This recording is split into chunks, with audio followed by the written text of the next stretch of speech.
I don't know if you noticed, but I hadn't been using my mini greenhouse over here, and that's because the zipper was broken. My husband had just purchased this for me, I'd say early 2024. It was either a birthday gift or Mother's Day gift. I want to say birthday gift, and it was probably around February, maybe March of 2024. And so I was like, the zipper's broken. I can't close it. So that's the whole purpose. You should be able to close the greenhouse door. So I'm like, without a zipper, I can't use it. So I've just been using it as storage. I've been placing my little planters in here and my, things like this. Just a little catch-all. But it's like, I need to start using this. I need to start using my greenhouse. I was going to purchase a replacement greenhouse cover. Excuse me. But instead, something told me it hasn't been that long since we purchased this. They must have some type of warranty. So I asked my husband to give me the seller's name, where he purchased it off Amazon. And I got in touch with the seller. And I'll give you the name because I am very pleased with this company. They immediately apologized for the broken zipper. They said, we will send you a replacement cover to take care of it. Just discard this old cover. You don't have to send it back to us, just discard it, and we will send you a replacement cover. And I got my replacement cover, so now I'll have my walk-in greenhouse and this greenhouse, and then of course I have my indoors greenhouse. That's for my seedlings, and I've been creating a bunch of seedlings, and I'll give you a look at that and how that's progressing. So we've been having some really, really bad weather. I mean, as you can see, I'm standing in snow. The snow is melting, slowly but surely. That's okay. I have great news. The Joy Garden is still standing, baby. The Joy Garden is still standing. I am so happy. And let's do a quick walk around. But I just wanted to show you, I have my, that company stood by their product, and that broken zipper, it's just right here. Right here, it's split, and you couldn't zip it up anymore. So, and I'm not sure, it could have been through one of the little rainstorms we had, with the wind blowing, and the wind got caught up in here and kind of just ripped a little plastic right there. So it wasn't literally the zipper, it was the part right here that keeps it closed. And so the thing is that they are going to stand by their product, and they've sent me another one, so I'm going to replace that today because I need this greenhouse. I have so much stuff inside.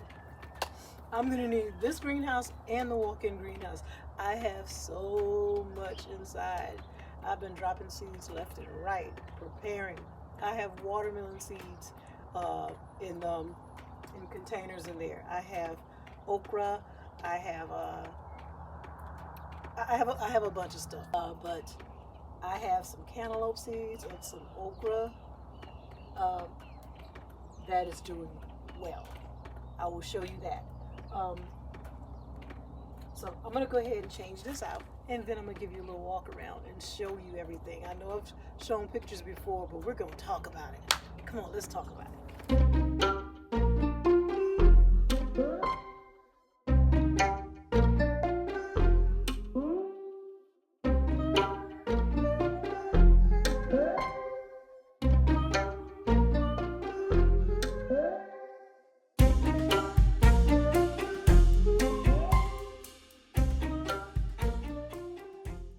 Okay, I'm back up and running. I got my greenhouse back. This little greenhouse, when I tell you that it has withstood so many storms, we have really bad storms that come our way, hurricanes even, and this little greenhouse has never moved. The only thing that has ever happened is that little zipper issue. Other than that, this thing has stood strong.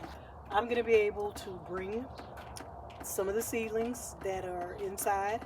I can bring them outside and place them in here, but I'm not going to just place them in here because it is cold.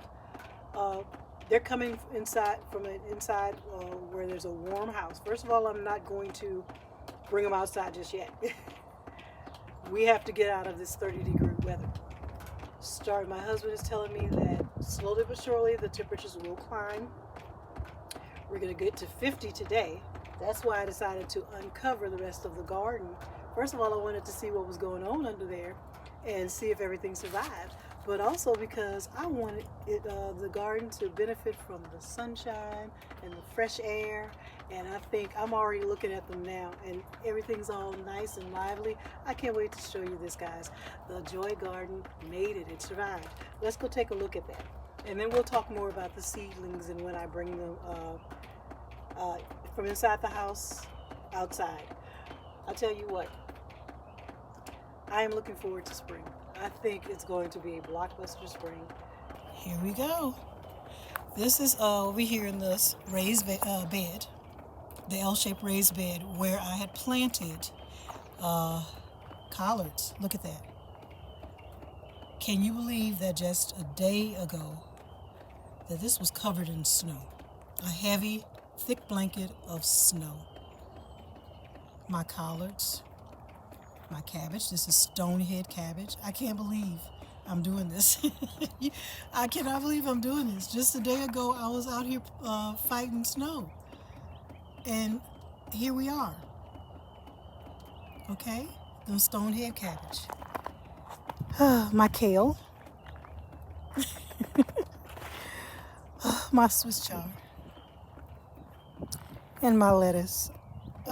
Butter crunch and Paris Island Cost. Look at that.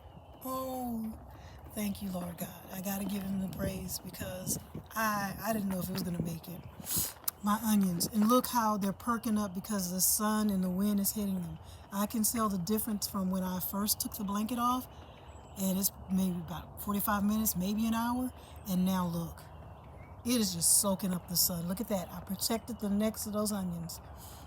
And we've talked about this, but what I did is I placed these two stakes here to keep the weight of the blanket in the snow off of those onions.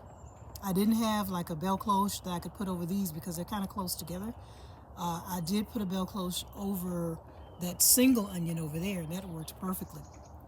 But something told me, put something in there, put some stakes in there to keep the heavy blanket off of those onions to protect the neck of those onions, and it worked. The celery still have roots. Okay, the root is still there. It's still healthy. There's lots of leaves. When the plant uses the energy from the sun, to grow, pretty much. And basically, if you don't have any leaves or any greenery left, how can that plant soak up that energy and sun? So there's plenty of foliage there. Okay, I'm seeing damage, but after what these plants have gone through, for them to look like this, I think we're doing good. And look at my parsley. Look at that. It looks the same as when I covered it days ago. That onion that I protected, I put a bell cloche over that. And then covered it with the blanket. So a lot of these plants had double layers of protection.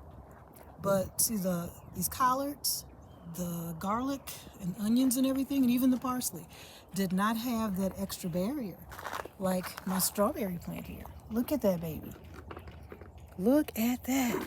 Come on now. Come on, God. He's a good guy because he knows I love my garden and how much I enjoy my garden. And hey, this is food. I am growing food. This is my little grocery store. Look at my onions. These are my green onions. And I planted more onion sets in this bed next to the collards. See, this is going to regrow. I cut them down before the storm.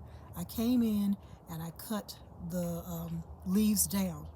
So they'll still have foliage, but the weight of the snow and the heavy blanket wouldn't crush the plant completely. So I felt like if I gave it a little trim, that would benefit the plant. And I think it worked. The onions here, we're going to see. This is just day one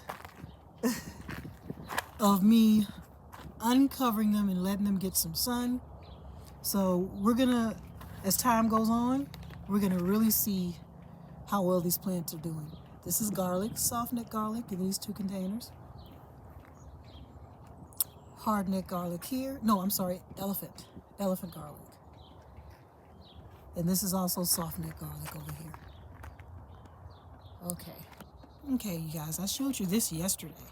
I unveiled this yesterday where I finally came out here and opened up these 2 mini greenhouses. And look how well these collards are doing. And the mustards over here. These are the oldest in the garden, because this is something that I started late summer. These mustards and these collards late summer, and I let them grow all fall. I had so many insect issues with these collards, but look at them. Okay, I had to fight the insects for my collards, but as you can see, they're still growing strong. All right, so everything over in this raised bed, this is new. This is new. I actually planted these in December.